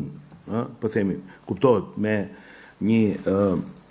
vëmendje të përhershme që institucionet bëjnë të gjitha detyrën e tyre, që institucionet janë aty për të monitoruar, për të zbatuar gjithë ligjshmërinë dhe për të qenë aty për të garantuar që ligji zbatohet nga të gjithë njësoj. Ne këtu pastaj garant këtu do kishim, pra standardet akit e Bashkimit Evropian, ligjet tona që po i konvergjojmë për të bërë antar i Bashkimit Evropian në këtë aspekt, në aspekti mjedisor, të impaktit mjedisor, në trashëgimi, në gjithçka tjetër që ne bëjmë, po të shikoni Ksamilin, bypassin, investimet e ndryshme në qendrat vizitorëve, komunikimin ton të vazhdueshëm që është gati tashmë jo më i përjavshëm, po i përditshëm me UNESCO-n, në panoramën e liçenit të Ohrit, në Berat Gjirokastër, në Butrind, në atë që do jetë shumë shpejt me siguri një aplikimi joni për zonën e amfiteatrit dhe rihedzimin e amfiteatrit të Durrësit, që do jetë një diamant i turizmit shqiptar nga pikpamja e potencialit që ka dhe një gjë e jashtëzakonshme sa i takon portës syrse të Shqipërisë. Pra të gjitha këto që ne shohim përpara nesh janë zhvillime të cilat do duhet na çonin drejt një zhvillimi shumë më cilësor sa i takon turizmit dhe sa i takon atyre që do donin të vizitonin Shqipërinë dhe të kalonin kohë cilësore në Shqipëri si turist. Ne kemi një problem të madh me marinat, ne kemi një problem me mungesën e ekonomisë së detit, të ekonomisë blu, pra të një lundrimi privat, të një edukimi, po edhe të një kulture të trafikut detar, të rregullave detare, në kuptimin e përdorimit atyre nga qytetarët, nga mjetet lundruese të qytetarëve dhe nga respekti që duhet kemi për ata që janë në breg dhe për ata që qarkullojnë në këto zona, dhe ne kemi një mungesë madhe këtu, ne kemi probleme, kemi thënë që shohim dhe tek industria e pyjeve një pjesë munguar në ekonominë tonë. Pra, pjesa e ekonomisë së pyjeve është e munguar, ne kemi një zhvillim shumë të fortë të zonave të mbrojtura, por ka shumë vende Bashkimit Evropian që këto i bashkojnë krah për krah me administrimin dhe me menaxhimin e një kapitali shumë të çmuar që janë vetë pyjet. Ato lindin, rriten, vdesin, rimbillen, rriten nga e para dhe mund të përdoren në ciklin e jetës tyre për një pjesë saktuar, si një pjesë e rëndësishme e ekonomisë së vendeve ku ka shumë pyje. Pra ka plot nga këto themi komponent apo hapësira ku ekonomia duhet shoh për potencial. Natyrisht që kemi pjesën malore, po punojmë shumë me paketën e maleve, po punojmë me portën e Alpeve, po punojmë me gjithë ato ndërhyrje që ne po bëjmë për lehtësimin e licencimeve, certifikimeve dhe të gjithçka që lidhet me agroturizmat, me gjithë strukturat e eksperiencës në zonat e thella, me zgjerimin e sezonit nga sezon veror, nga një sezon i lartë veror në një sezon i cili të jetë mundësisht 12 mujor, konferencat, retritet, deri dhe mënyra se si konceptojmë, kemi ndarë të gjithë edhe përpara, besoj që mënyra se si ne i konceptojmë projektet që duam të kemi në territor dhe mënyra se si duhet të bëjmë të mundur që turizmi i organizuar të jetë ai që të marrë më shumë hovë. Ne kemi sot turizmin organizuar në rreth 10%. Ne duhet bëjmë çmos që kjo përqindje të rritet, sepse turizmi organizuar është shumë solid, është stabil, është i siguruar shpesh, është i kontraktuar dhe i siguruar, dhe mund ta shpërndash, dhe mund ta menaxhosh, dhe mund ta si më thënë, shtrish në ato zona, struktura, hotele, muaj të cilat i japin më shumë dorë dhe pastaj shet muajt e tjerë që i shet më shtrenjtë dhe që i ke muaj të cilët ti mund bësh politika çmimi më të leverdishme. Kemi praktikat tona që strategjia na ndihmon që t'i zbatojmë, që janë ato të një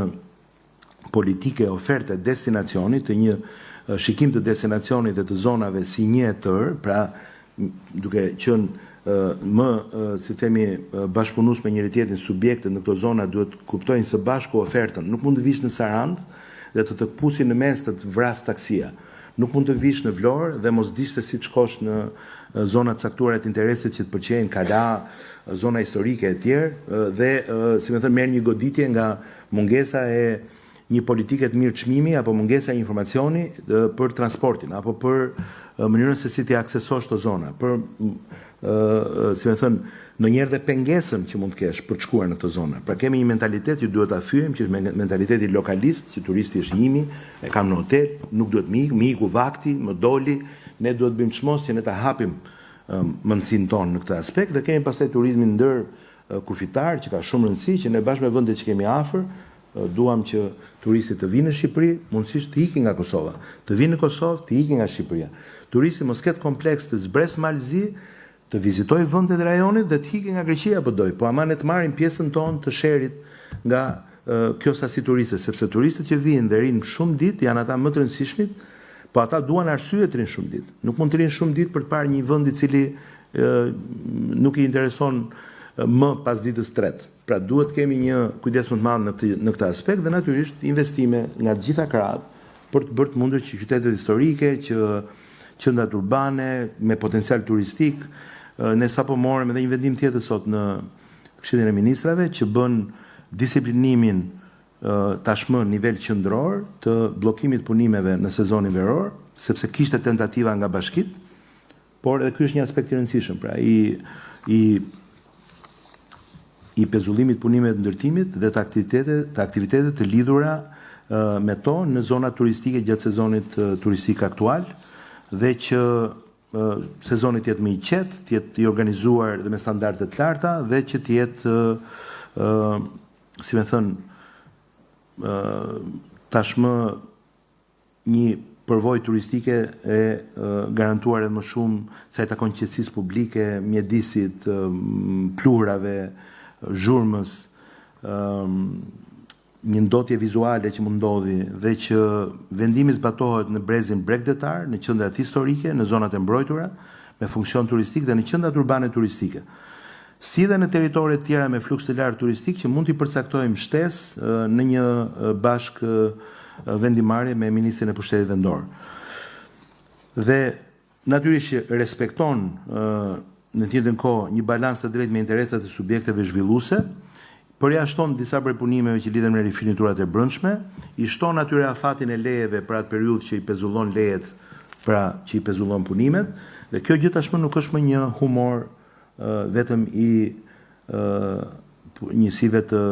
qeverisës vendore, ku diku bëhet dhe diku nuk bëhet, ku diku zbatohet dhe diku nuk zbatohet, ku diku disa herë zbatuar për lejet e njësisë të vetë qeverisë, po jo për lejet e dhëna në nivel qendror. Tashmë kjo është një tjetër provë që po punojmë fort që të përmirësojmë eksperiencën turistike në vend. Kjo erdhi pas asaj që u bë sa i takon ndotjes akustike dhe nivelit xhurmave në lokale, në veranda, sidomos në hapësirat hapura, dhe kështu që punojmë gjithmonë më shumë që të përmirësojmë nivelin. Natyrisht që turizmi cilësor dhe elitar, turizmi elitar dhe turizmi të themi i nivelit më të lartë është një fjalë e madhe, po turizmi cilësor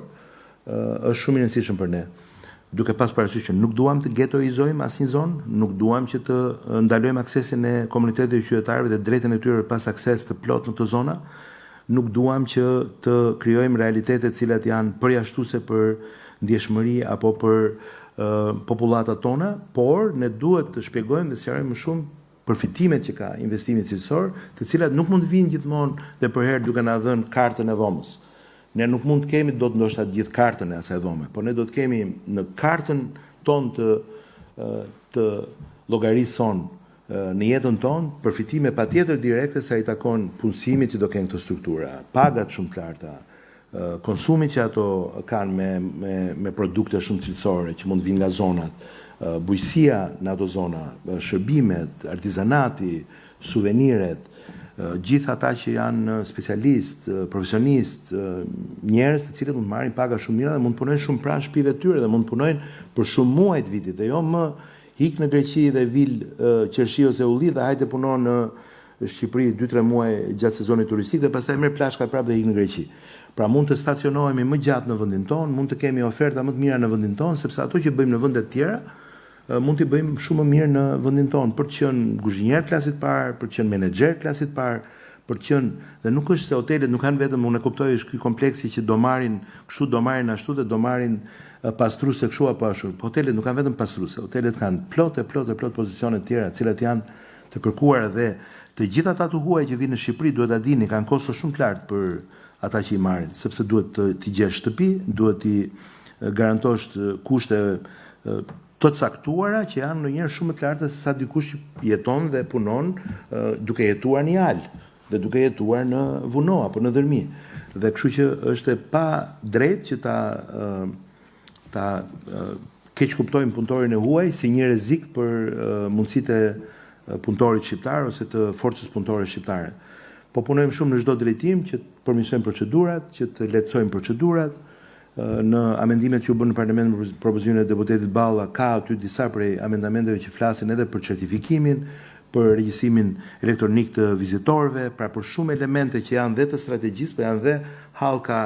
dhe, si më thënë, kanë qenë ngërça në vite ose kanë qenë problematika. Aty ka për shumë edhe për trajtimin e mbetjeve organike të hoteleve, restoranteve, të cilat do trajtohen tashmë në mënyrë të re.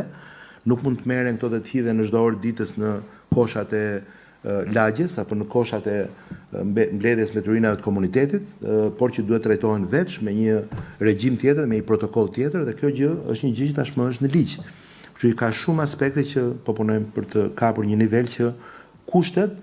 të bëjnë të mundur që ne të kemi një turizëm që pse jo të jetë më pak miliona, sepse ka impakt shumë madh sa më shumë miliona vinë në Shqipëri, por që të jetë një turizëm cilësor që lë më shumë para në ekonominë tonë dhe më shumë mirë qenie rrjedhimisht. Mimoza Ibra nga televizioni Vision Plus. Zoti Ministër, ju e thatë në fjalën tuaj që për të rritur cilësinë e turizmit ndihmojnë mes të tjerash edhe investime të tilla si ai në Zvërnes dhe në Sazan. Konkretisht në Zvërnes, cila do të jetë ardhmja e projektit? A keni tashmë një projekt aty zhvillues? Dhe një pyetje të dytë, duke marrë parasysh të gjitha luhatjet që po ndjen përjeton sektori turizmit gjatë këtij viti, cilat janë parashkimet tuaja për numrin e turistëve që do të kemi deri në fund të vitit? Faleminderit. Së pari besoj, po e nis nga e dyta, që së pari besoj shumë që të fitoj arsyeja, të fitoj vetdia e gjithë atyre që janë pjesë e protestës, që të distancohen nga akte ose nga situata të cilat janë përplasje që japin konotacion shumë negativ ndërkombëtar, pra nga momente si ato që janë zhvilluar disa herë pranë parlamentit, sepse nuk janë të dobishme për askënd, janë dëm për gjithë, edhe për ata vetë, janë një rrezik për policinë, janë një rrezik për qytetarët. Unë jam vetë gjithë jetës time kam qenë pjesë e eksperiencave që lidhen me protestat, kam qenë gjithmonë në Llogore edhe në Ballë për betejë shumë të rëndësishme për vendin tim edhe për shoqërinë në përgjithësi, dhe nuk do ta bëja kurrë që duke e ditur që një nën ka një hall me të birin me aftësi të kufizuara, duke e ditur që një zonjë që e njohim dhe që ka një situatë dhe një problematikë caktuar mund ta merrja me vete në një marshim, në një ecje, në një themi protest paqësore, e cila zhvillohet pas një rrezik për të birin e saj dhe për ata të dy, por në rast se do të jem duke organizuar një protestë ku do shkoj të përplasem, megjithëse unë s'do ta bëja këtë pjesë, s'do gjuaja kur me pllaka dhe me gur, me asnjë send fort, askënd, jo më policinë. Por në rast se do dija që ka një mundësi dhe ka një probabilitet që të ketë një përplasje ose një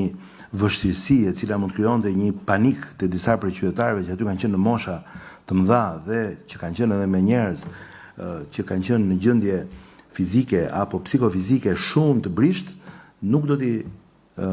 lejoja që të ishin aty. Do t'i thoja, kjo nuk është për ju sot. Juve nuk mund t'jeni këtu, sepse këtu rrezikoni. Ne nuk e dim ç'po ndodh këtu dhe ju këtu rrezikoni. Të marrësh atë nënën me fëmijën e saj, që pastaj të bëhet lajm i parë, kupton, mendoni tani se çfarë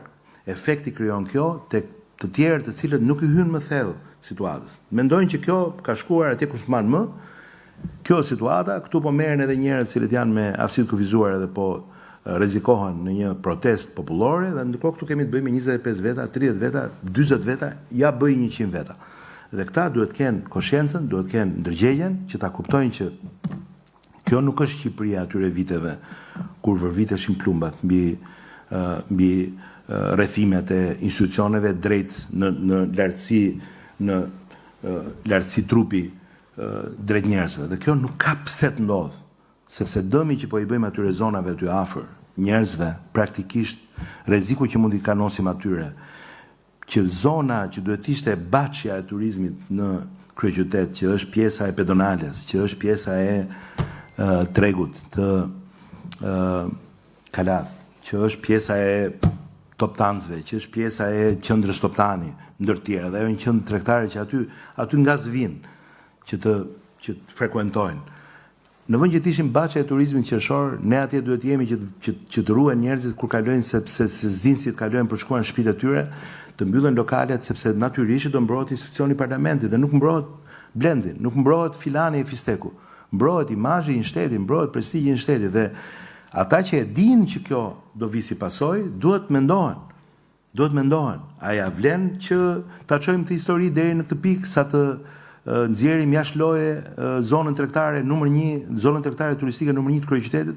A mund bëhet kjo në qershor? A mund të vazhdojë kjo punë deri në këtë situatë sa të përdoset prestigji i institucionit më të rëndësishëm të vendit? Ku ç'ty them se nuk dua të bëj politikë me ju, sot se jam këtu si ministër për sektorët që drejtoj, po që nuk dua të bëj politikë partijake, po unë i kam një pjesë tyre kolegë në parlament paradite dhe mbas dite janë në ato rrugë për të dopuar atë pjesë të protestës, aty ishin të gjithë, një pjesë të tyre ishin brigadat e kuqe të Arlindit.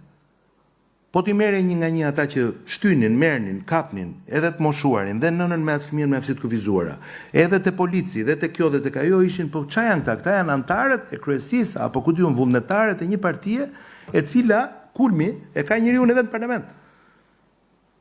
Përfaqësuesi i tyre është parlament. Para dite jemi në parlament, mbas dite jemi duke i vënë zjarrin parlamentit. Po pse duhet ta konceptojmë kështu në përplasjen politike në këtë vend? Kemi protestë qytetare. A nuk është e vërtetë që protesta është e Arlindit dhe Adriatikut dhe e Agronit? Okej, është qytetare. A mundet ju të jeni në parlament se jeni grup parlamentar apo jeni parlamentar në parlament apo jeni përfaqësues të tyre në parlament dhe të respektoni institucionin e parlamentit, jo për ne që jemi aty, po për institucionin e parlamentit. Sepse nuk bëhet shaka me institucionet e një vendi në nivel edhe ndërkombëtar dhe të imazhit dhe të rajonit.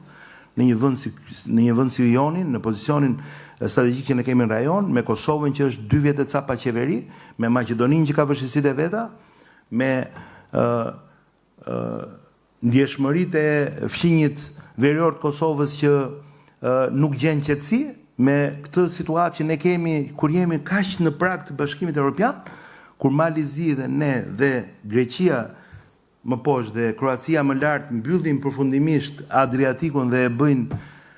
blu me yjet verdha, dhe ne tani duhet ta çojmë këtë gjë deri në nivelin që ne të rrezikojmë edhe interesat tona strategjike kombëtare. Po pse do ta bëjmë këtë gjë? Ne jemi në protestë, i ke thënë gjërat e tua në protest, listo ato që do, vër kushtin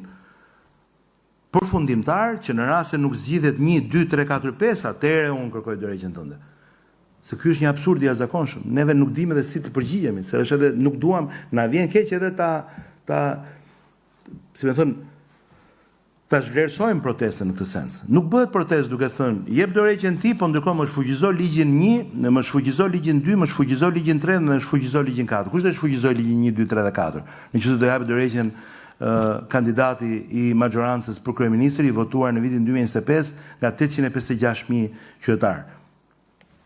Kush do ja bëj që do rregulloj këto ligjet në poshtë? Kërkohen kërkesat dhe vihet kërkesa ultimative në fund. Në rast se unë nuk kam hapësirën, mundësinë të sqarohem, të kuptoj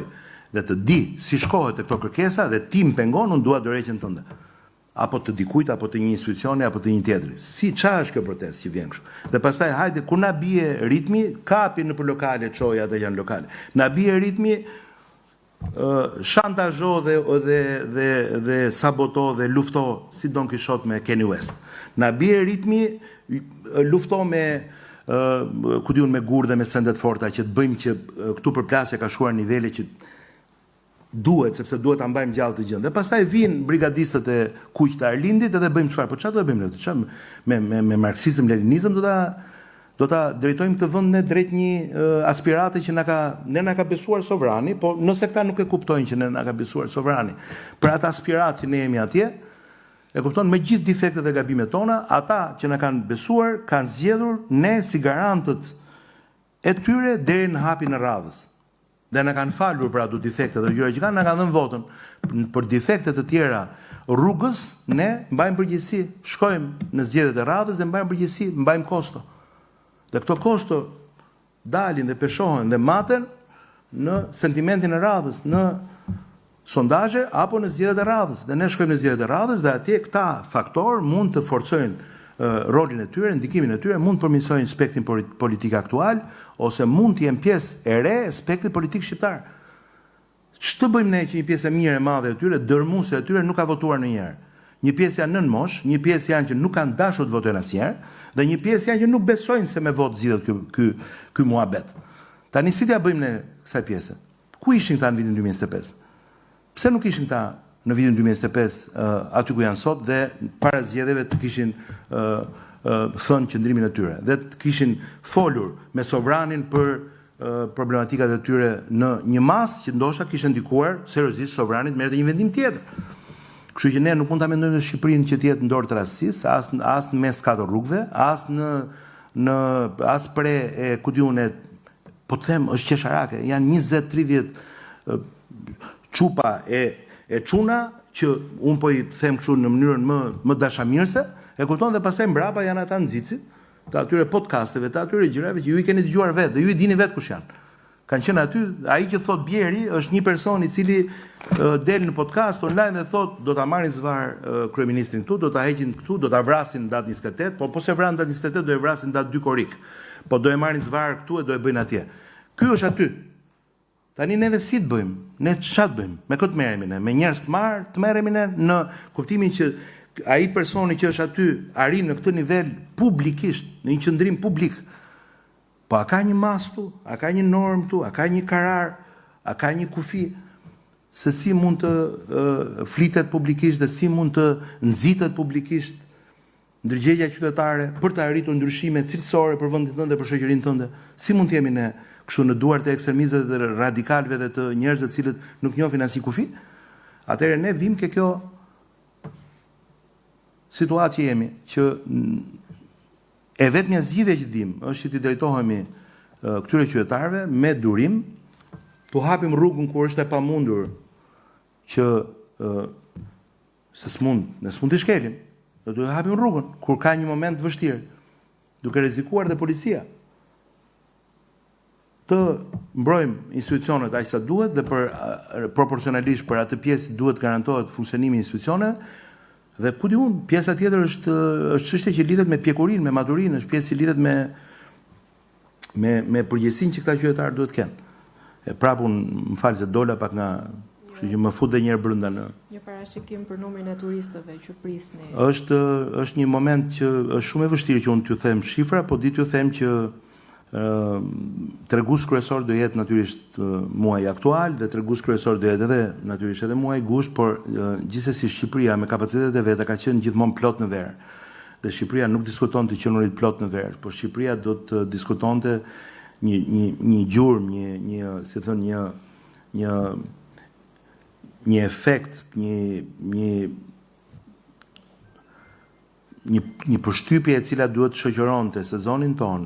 aq mirë dhe aq bukur sa që duhet të shtynte drejt shtatorit, tetorit, nëntorit, dhjetorit, që janë muaj që janë aq të rëndësishëm për ne që ne të mos jemi bosh në strukturat tona.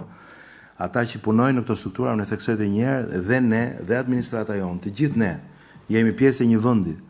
jemi pjesë e një ekonomie, jemi pjesë e një familje, jemi pjesë e një realiteti, jemi pjesë e një shoqërie. Dhe kjo gjë, kjo kanosje që herë del nga logjika tërësisht dhe rrezikon ekonominë, rrezikon të përçajë shoqërinë, rrezikon të zhbëj ato sinoret që janë strategjike për një vend, për një kom, për një moment historik të shtetit ton, të vendit ton, të kombit ton, është domethënë është një gjë që duhet gjithë bashkë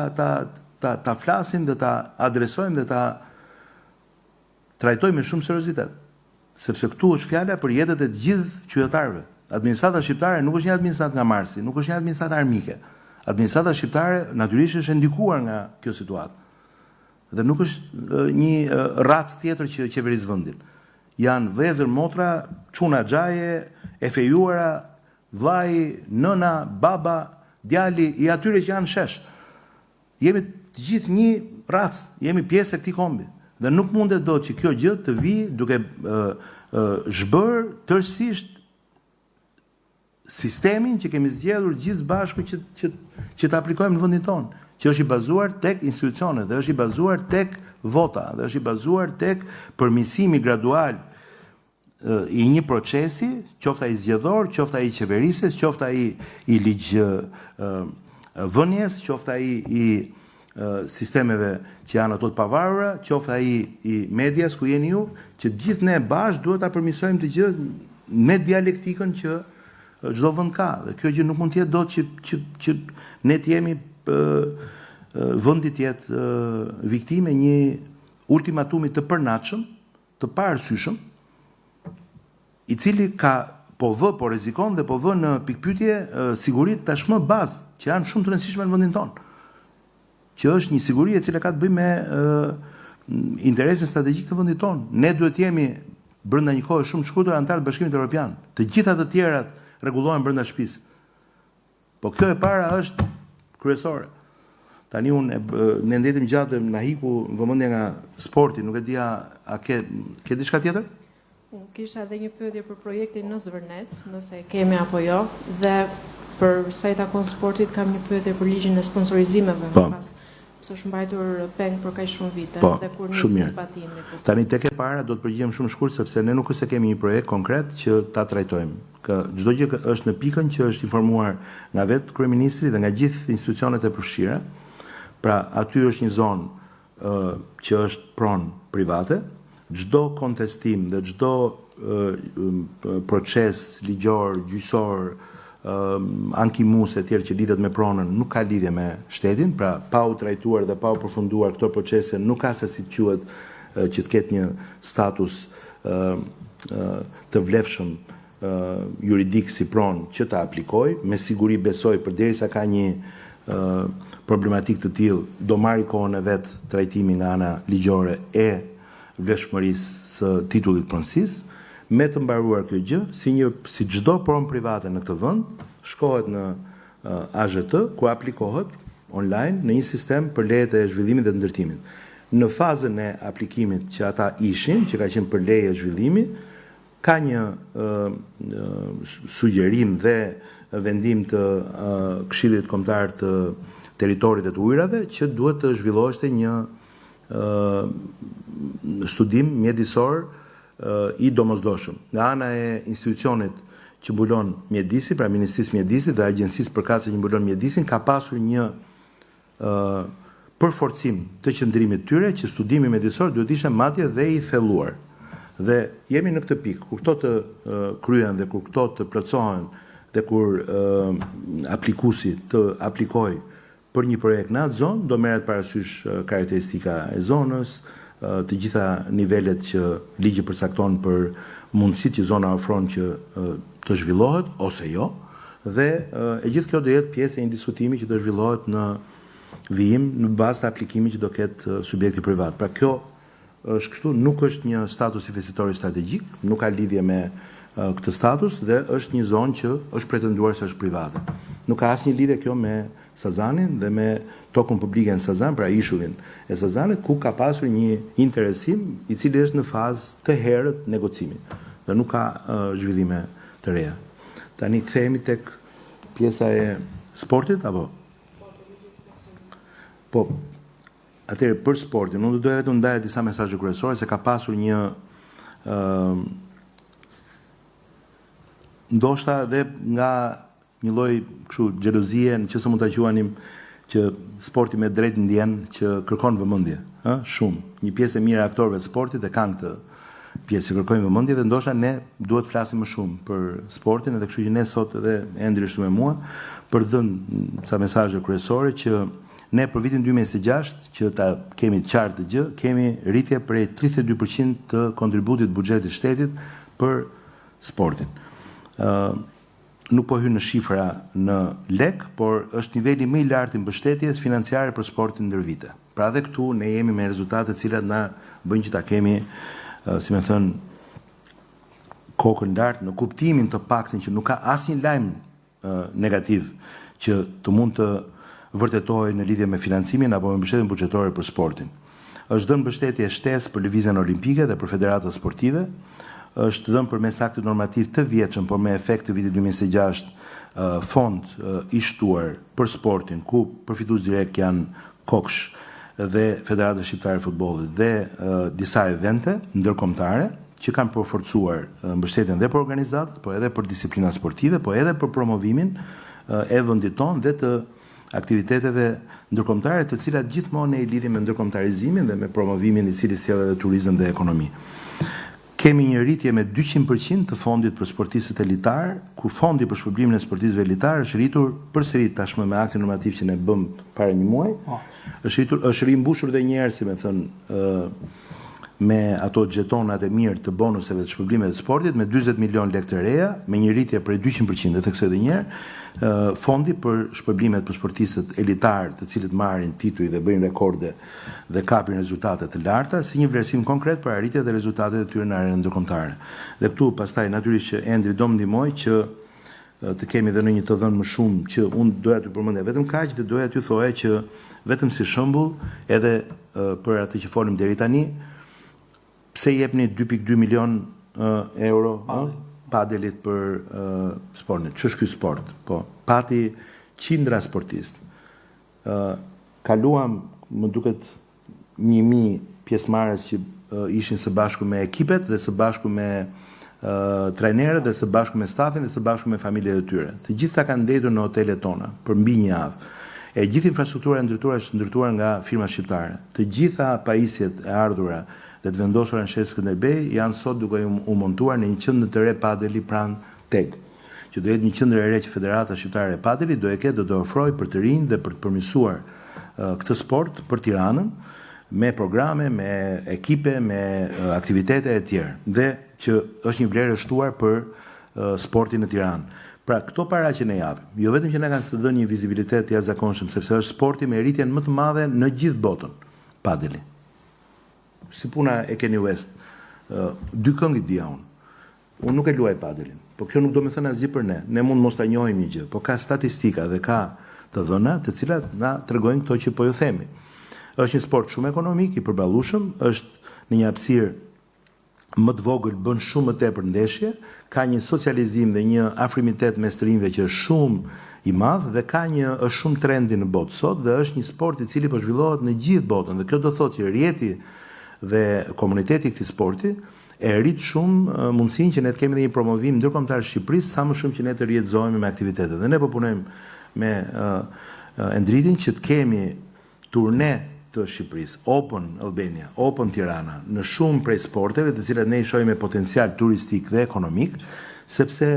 natyrisht edhe si ciklizmi, siç përmendëm, sepse sjellin janë win-win-win dhe sjellin të përfitime dhe kthim investimi dhe të ardhura të cilat janë shumë fishe, jo vetëm sociale, por edhe direkte në ekonomi dhe në imazh dhe në atë që është brandi shqiptar në botë. Tani për më shumë diçka do të shtosh nga ato gjëra sepse mirë, besoj që sporti prek një fushë shumë të rëndësishme të jetës së çdo niveli, duke filluar që nga fëmijët deri tek mosha e tretë. Besoj që për këtë arsye vëmendja e qeverisë shqiptare por edhe ministrisë ka qenë në një rritje të buxhetit të sportit për 32%, është një moment historik për sportin. Patjetër që vëmendjen më të madhe kanë pasur eventet ndërkombëtare, sepse është parë tashmë e udhës dhe e vlerës dhe ka nisur nga vetë federatat sportive aplikimin ndërkombëtarisht për këto evente, sepse realisht infrastruktura që ne ofrojmë ka kriteret e plotësuara ose posaçme për zhvillimin e këtyre eventeve. Ne u ndalëm në eventin e Giro d'Italias dhe Padel, por kemi dhe eventet ndërkombëtare europiane të sportit të taekwondos, të mundjes, të peshngritjes, të ciklizmit, siç është turi ciklistik, eventet e voleybollit, basketbollit, dhe pse ndoshta buxhetet për federatat janë një pjesë e këtij zëri që ne përmendim në 32 rritje përqindje, por këto evente patjetër që kanë ndihmuar edhe në rritjen e buxhetit të vetë federatës, sepse theksojmë që federatat tashmë prej vitit 2017 janë të pavarura nga qeveria, por kjo nuk do të thotë që nuk marrin buxhet nga shteti. Nuk do të bëhen përsëritës, por këtij buxheti është shtuar për zhvillimin e kampionatit U21 të Federatës Shqiptare të Futbollit për 2027-ën, një shumë prej 3 milion, gjithashtu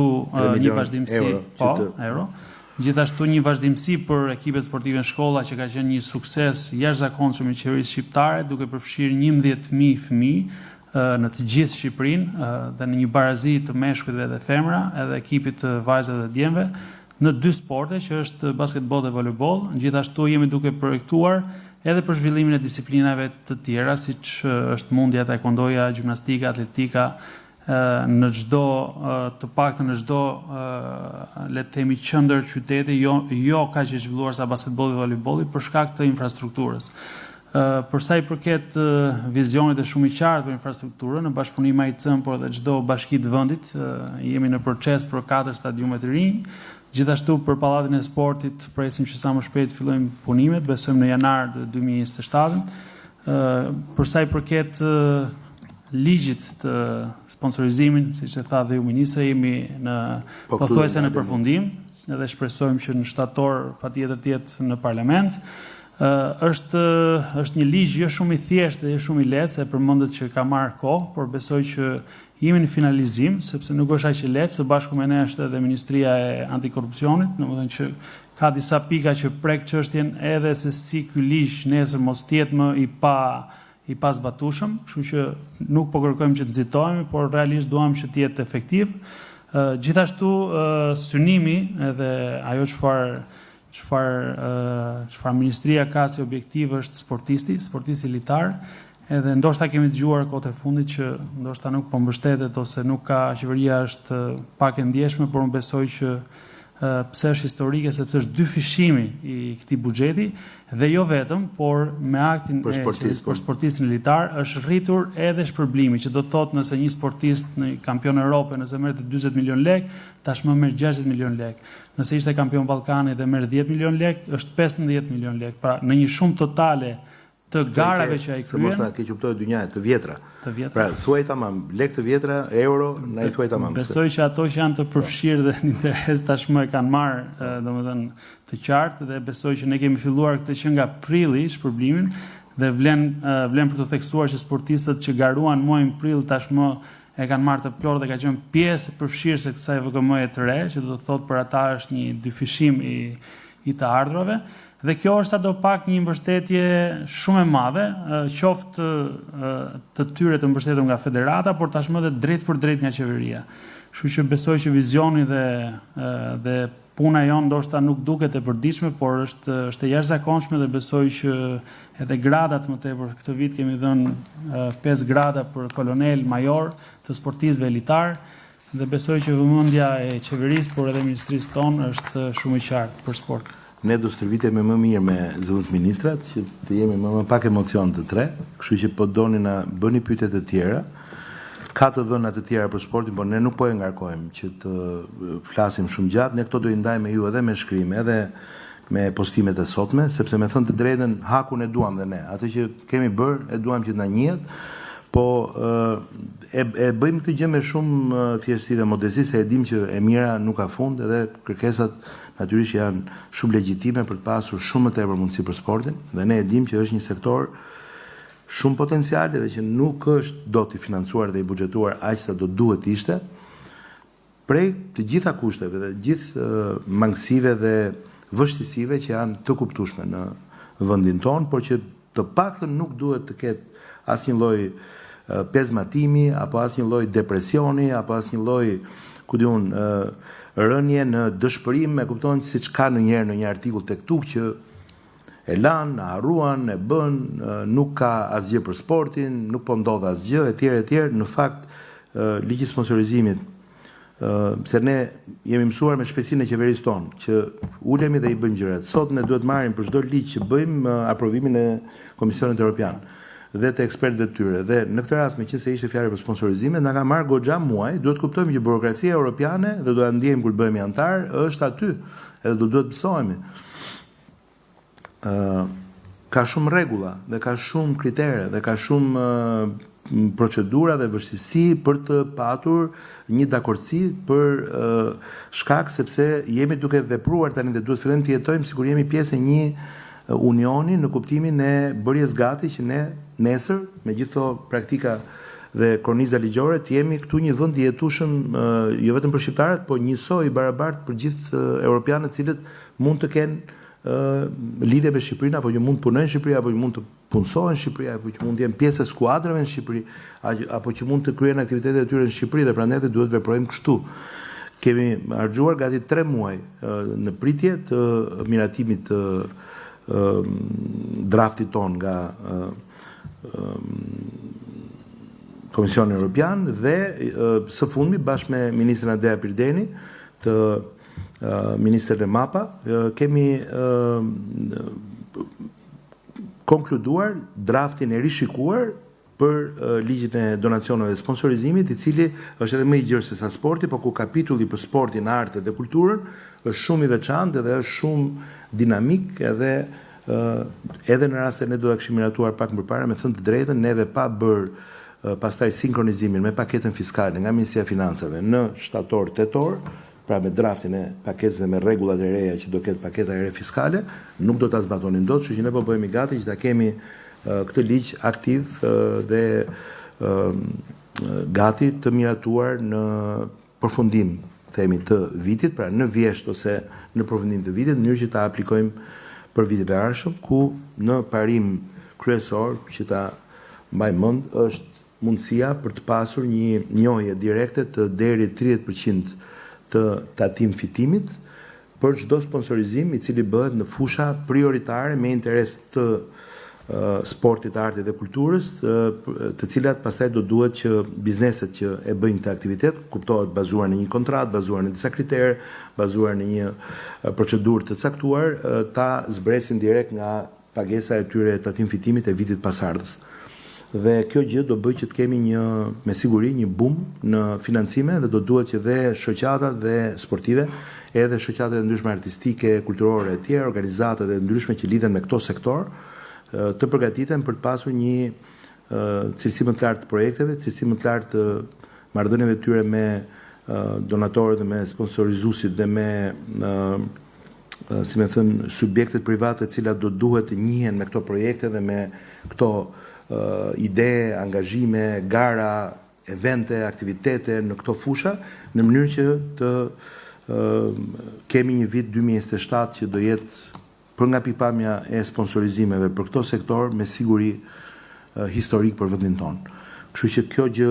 sa i takon ligjit sponsorizimit, për ligjin art nga tenderet folim që dhe atë e kemi në proces, ai do të garantoj një përqindje nga kursimi vjetor i shtetit nga procedurat e të gjithë prokurimeve publike të qeverisë qendrore, diferenca mes fondit limit dhe fondit që kontraktohet, pra në qoftë se mund ta quajmë kursim këtë diferencë që është goxha e madhe, në mënyrë që një përqindje e kësaj diference të shkojë direkt, të alokohet direkt një fondit veçantë për artin, për veprat e artit, për veprat në institucione, për veprat në hapësirën publike dhe për veprat në fondet e institucioneve kulturore dhe artistike shqiptare. Deri tani jemi në këtë pikë dhe është duke ecur në këtë formë. Mund të na pyesni dhe po keni diçka tjetër.